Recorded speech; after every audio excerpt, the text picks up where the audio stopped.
नमस्कार, आर्या न्यूज देख रहे हैं आप। मैं हूं आपके साथ पल्लवी सिंह। उत्तर प्रदेश बुलेटिन की शुरुआत करेंगे लखनऊ से, जहां पर बोर्ड के सचिव मौलाना खालिद सैफुल्लाह रहमानी ने कहा है कि देश में कई धर्मों के मानने वाले हैं और कई कल्चर से संबंधित रखने वाले लोग भी हैं। हमको विरोध प्रदर्शन करने का हक है और हम दूसरों के माध्यमों से अपनी बात पहुंचाने की कोशिश करेंगे। दो अहम पॉइंट्स है और जो इसमें ज़्यादा अहम चीज़ें थी वो ये थी। अब वो पूरा प्रेस नोट आप लोगों के पास पहुंच जाएगा, हिंदी में भी, अंग्रेजी में भी, उर्दू में भी। आप लोग उसको शाया कर सकते हैं। क्या कॉमन सिविल कोड को लेकर के किसी भी तरह के एहतजाज को करने से मना किया गया है? इस बात की भी बात कही गई है या आपको किसने कहा है? मैं पूछ रहा हूँ। देखिए, हम एक जमहूरी मुल्क में रहते हैं, इसमें हमें एहतजाज करने का हक है, लेकिन जब दूसरे ज़राए से हम अपनी बात को और गवर्नमेंट को आमादा नहीं कर पाए तब एहतजाज। तो हम लोगों ने ये तय किया है कि मुल्क में मुख्तलिफ वर्ग के जो लोग हैं, जो अक़लियतें हैं, जो मुख्तलिफ सियासी जमातें हैं, हम उनके जिम्मेदारों से पहले बात करेंगे। और अब खबर लखनऊ से है। बता दें कि ग्लोबल इन्वेस्टर समिट को लेकर मुख्यमंत्री आवास से आईजीपी तक लगाए गए फूल के गमले चोरी हो गए हैं। बताया जा रहा है कि लगभग 100 गमले चोरी हुए हैं। हालांकि इस मामले में 2 लोगों को पुलिस ने हिरासत में ले लिया है।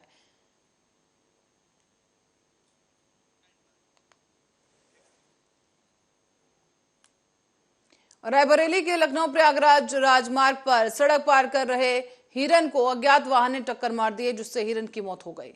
मामला है उच्चहार थाना क्षेत्र के अंतर्गत अरखा गांव के पास का, जहां पर सुबह को एक हिरन गंगा के कटरी क्षेत्र से निकलकर राजमार्ग को पार कर रहा था, लेकिन इसी दौरान एक दुर्घटना हुई।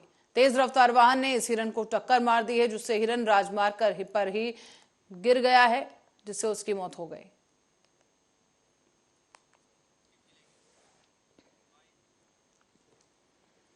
और गोरखपुर गोला थाना क्षेत्र के देवकली गांव में देर रात को सब्जी विक्रेता, उसकी पत्नी और 2 बच्चों की जलने से मौत हो गई है।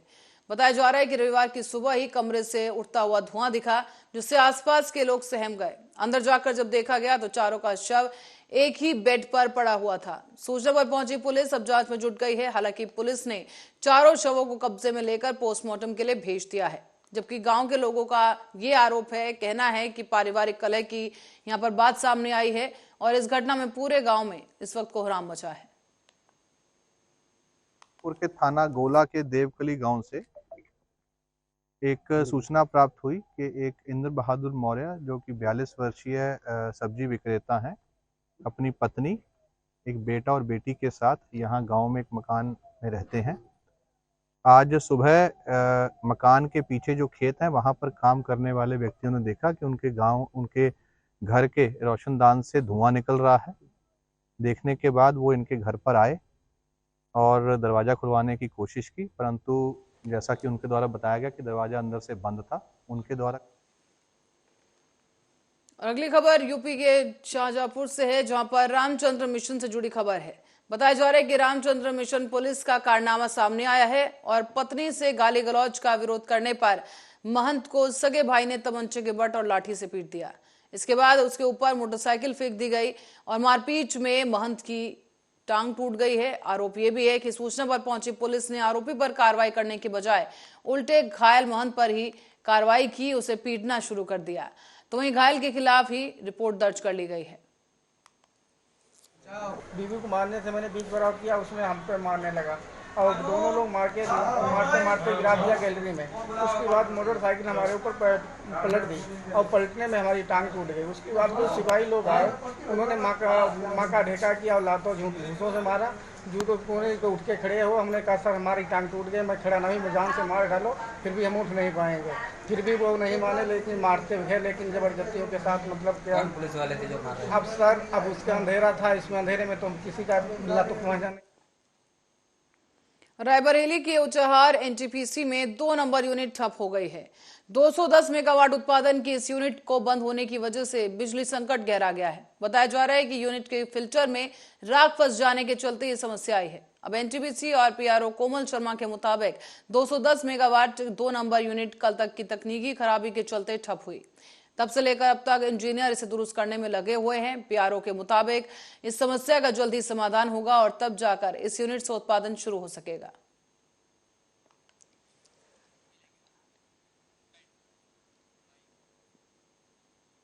और आगरा से खबर है, जहां छिपे हुए 32 बांग्लादेशियों को पुलिस ने पकड़ लिया है। ये लोग आवास विकास कॉलोनी में झुग्गी झोपड़ी में रह रहे थे और पुलिस ने उनसे कड़ाई के साथ जब पूछताछ की तो ये मामला सामने आया है।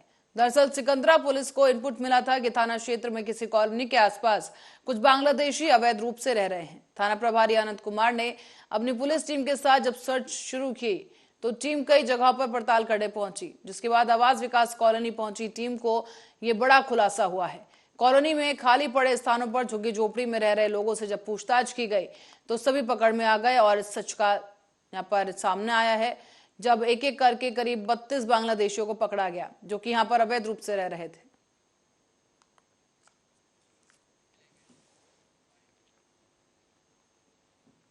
और बुलंदशहर से खबर है, जहां पुलिसकर्मियों का नया कारनामा सामने आया। अपराधियों को दी गई शरण और प्रार्थना पत्र देने वाले प्रार्थी के खिलाफ मुकदमा दर्ज कर लिया गया है। बताया जा रहा है कि इस कारनामे का खुलासा तब हुआ जब प्रार्थी की पत्नी ने जानकारी देते हुए बताया कि 4 महीने पहले 2 अज्ञात युवकों ने उसके पति पर गोलियां चलाई थी, जिसकी शिकायत उसी दौरान नगर कोतवाली पुलिस से की गई। लेकिन उसके बाद लगातार पुलिस पीड़ित पक्ष को परेशान कर रही है। प्रार्थना पत्र देने वाले लोगों को ही पुलिस की परेशानी झेलनी पड़ रही है। हद तो तब हो गई जब जांच पूरी होने के बाद 4 महीने बीत जाने के बाद देर रात को प्रार्थी को पुलिस ने गिरफ्तार किया और रविवार की सुबह तक उसे जेल भेजने की तैयारी भी कर ली गई।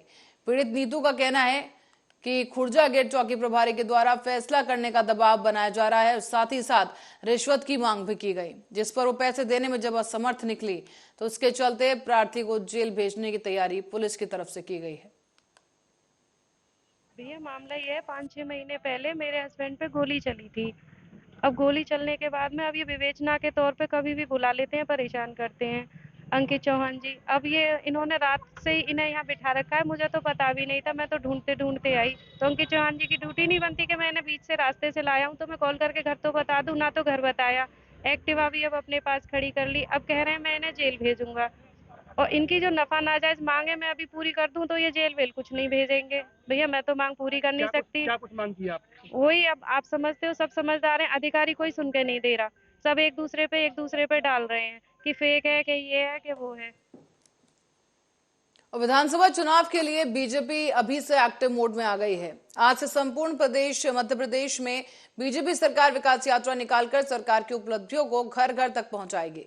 इस बीच आपको बता दें कि शिक्षा मंत्री विश्वास कैलाश सारंग के नेतृत्व में नरेला विधानसभा में भी विकास यात्रा की शुरुआत की गई है।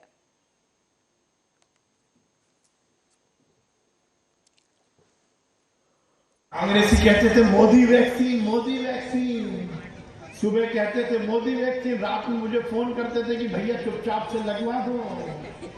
आज यहाँ पर कोई मास्क नहीं पहना और यदि इसका कोई कारण है तो नरेंद्र मोदी जी की वैक्सीन है। यह साक्षात दर्शन दे रही है, एक एक व्यक्ति के कंठों की प्यास बुझा रही है। दिल्ली में फिर से भाजपा की सरकार बनानी है, नरेंद्र मोदी जी को फिर से मुख्यमंत्री बनाना है मध्य प्रदेश। और अंबिकापुर से खबर है, जो बिलासपुर नेशनल हाईवे 130 पर लखनपुर नारायण पेट्रोलियम के पास खड़ी एक पिकअप से जो है कार टकरा गई है। इसकी वजह से कार में सवार मां बेटी घायल हो गए, उन्हें जिला अस्पताल रेफर कर दिया गया। बताया जा रहा है कि पीड़ित का कहना है कि उदयपुर जाने के दौरान नींद की झपकी आने की वजह से कार पर से नियंत्रण खो दिया, जिससे ये कार पिकअप से जा टकराई है।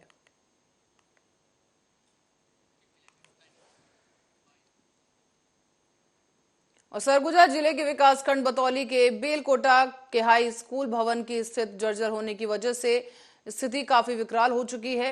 हाई स्कूल छात्रों को जान का खतरा बना हुआ है और ग्रामीणों का यह कहना है कि गांव की ही माध्यमिक शाला में हाई स्कूल का संचालन किया जाता है, जिससे कि माध्यमिक शाला के छात्रों के साथ साथ स्कूल के छात्रों को भी पढ़ाई करने में समस्या हो रही है, उनकी पढ़ाई प्रभावित हो रही है। इसको देखते हुए गांव के जागरूक युवाओं ने प्रशासन से इस भवन का फिर से एक बार निर्माण कराने की बात कही है।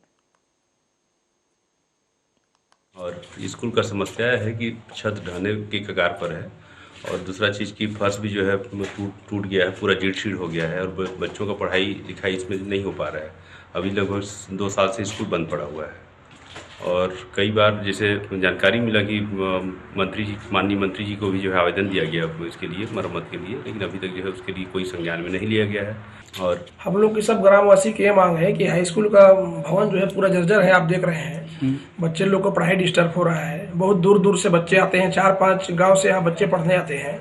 इधर गहिला सिकटापारा हो गया, दिवरी हो गया, झरवा हो गया, सब बच्चे यहाँ पढ़ने आते हैं। हाई स्कूल एकमात्र हाई स्कूल है जो नज़दीक में है, बाकी हाई स्कूल शांतिपारा में है, तो नज़दीक में ही है। हम लोग सिर्फ शासन से ही मांग करते हैं जल्द से जल्द हमारे इस गाँव के स्कूल को अच्छा से करवा दें।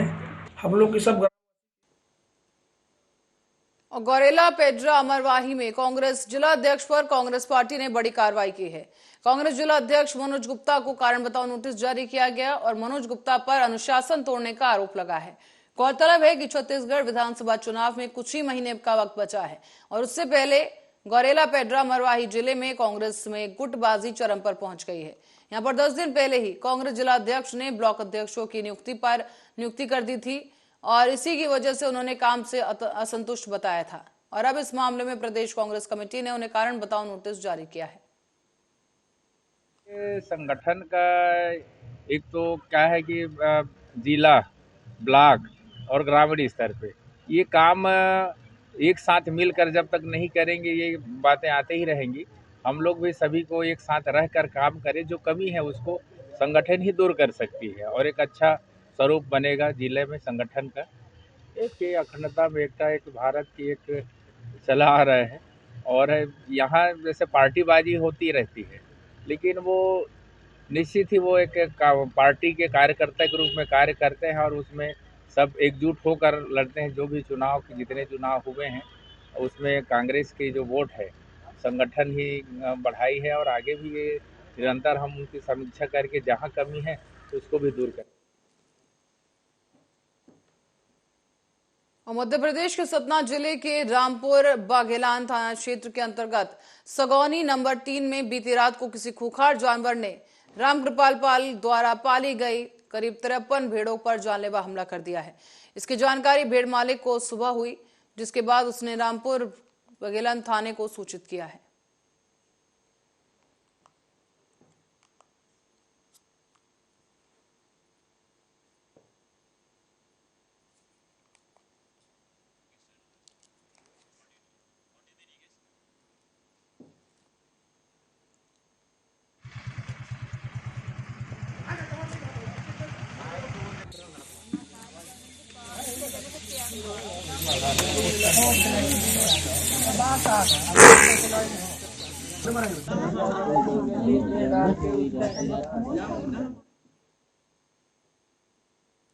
और शिवपुरी में दोस्ती में दगा करने का मामला सामने आया है, जहां पर एक युवक के साथ दूसरे युवक ने दोस्ती की और इसके बाद जो हुआ वो हैरान करने वाला था, क्योंकि दरअसल एक दोस्त ने अपने ही दोस्त के साथ दगा किया और उसकी पत्नी को लेकर भाग गया।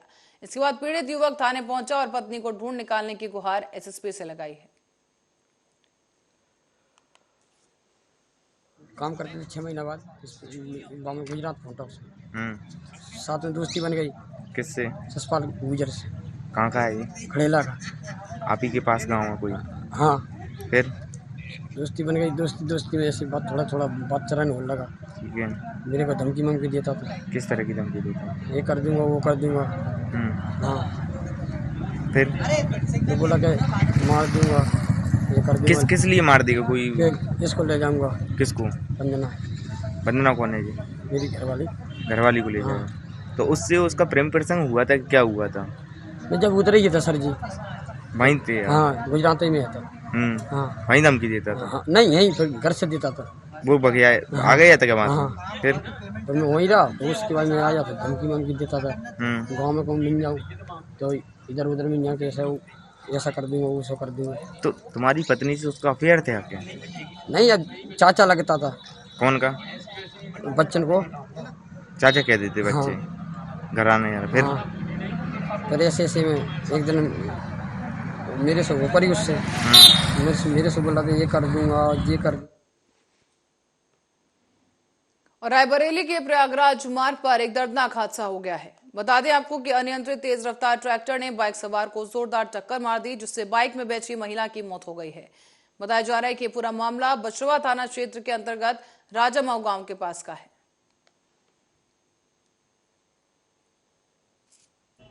कौन थे ये हमारी मम्मी है। कैसे हुआ? वो ड्राइवर आया था ट्रैक्टर लेके, वो चला नहीं पाया तो पहले गाड़ी लहरा रहा था, हमने गाड़ी एकदम साइड में खड़ी कर दी पुलिया में, वो पुलिया के ऊपर लेके फंसा के मम्मी को खत्म कर दिया। कहाँ पे हुआ है ऐसा? ये कंजस में तो बगल में गाँव है। काहे से हुआ है? ट्रैक्टर से यहाँ से घर जा रहे थे अपने। कौन थे ये हमारी मम्मी है। कैसे हुआ? और अपने गृह जनपद मिर्जापुर पहुंचे बीजेपी के राष्ट्रीय महासचिव अरुण सिंह ने पत्रकार वार्ता करते हुए भारत जोड़ो यात्रा पर कटाक्ष कर दिए हैं। उन्होंने कहा कि राहुल गांधी की भारत जोड़ो यात्रा से पहले ही भारत क्या जुड़ा हुआ नहीं था।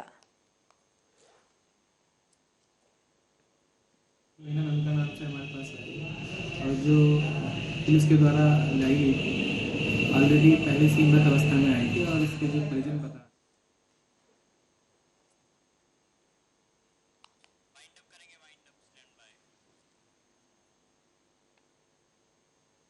और इस खबर के साथ ही बुलेटिन में फिलहाल के लिए इतना ही। आप बने रहे हमारे साथ, देखते रहे आरएन न्यूज।